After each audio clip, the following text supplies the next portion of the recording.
welcome everybody to another special episode of the King's Fool podcast. And why I name this podcast the King's Fool?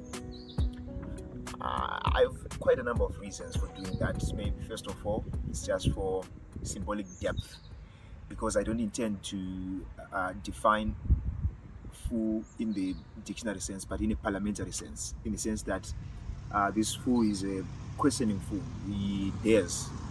The fool in a royal court often spoke truth to power using humor or wit, much like how you today challenge tradition with science and questions. So that's why I've dedicated this podcast to asking life's biggest questions and those issues that stem from those questions. It implies also wisdom, maybe disguised in foolishness, because as I have alluded to, in ancient courts or in ancient judgment palaces or in palaces, kings used to have these jesters, the king's jesters, who would speak truth to power. Those were the only people who were allowed to maybe criticize the empire, criticize the king, and put him in his place in terms of reminding him that he's actually a human being. So it aligns well with maybe deep countercultural thinking. And then that's one of the reasons.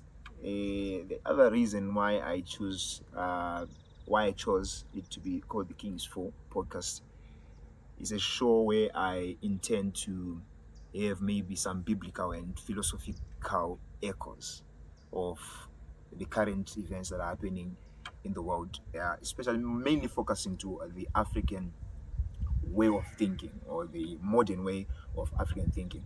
So, in terms of the biblical sense, I want to allude to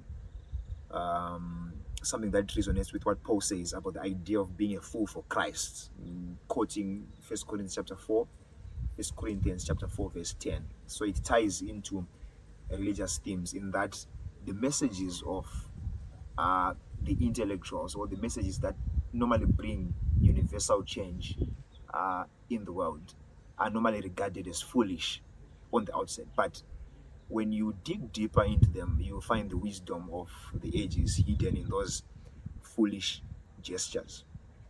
And it also knows to maybe something called the Socratic irony, knowing that you know nothing, but still asking questions. So I'm a fool that's willing to learn. I call myself the King's Fool because I am royalty in terms of being a human being. I am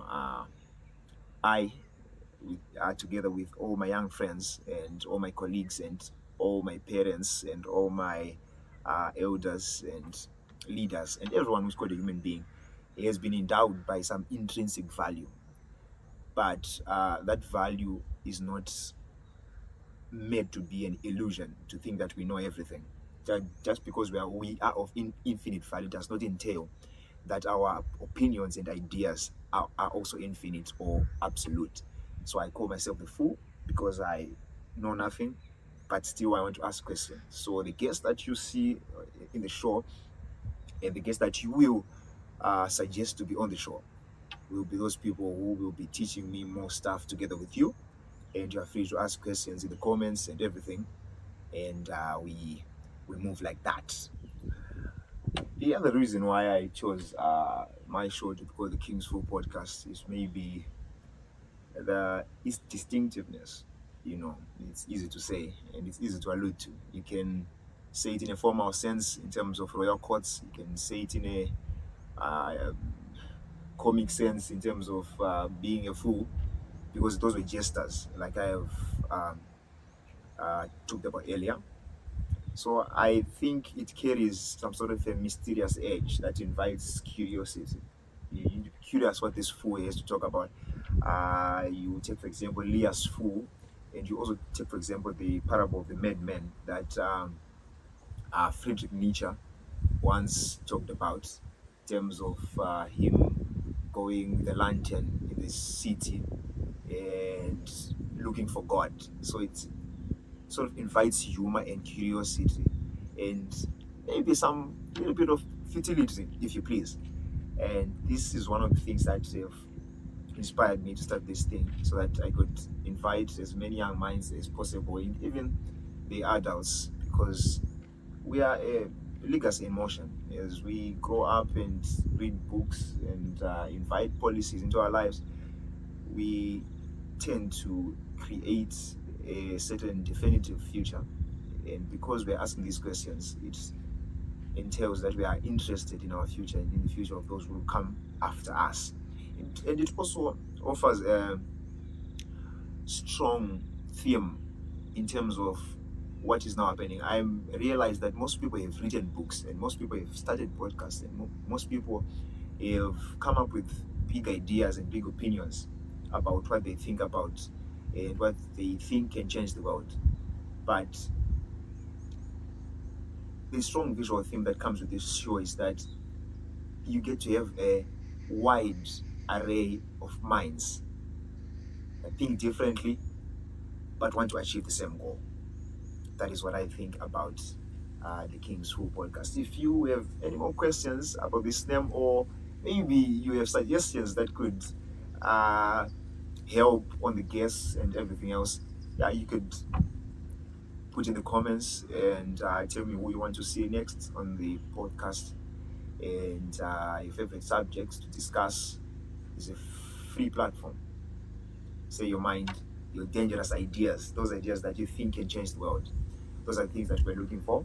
But I will share mine now. My dangerous idea is that the Christian philosophy is one of those things that if it was a drama, it's the greatest drama that was ever staged. And its dogma is the drama.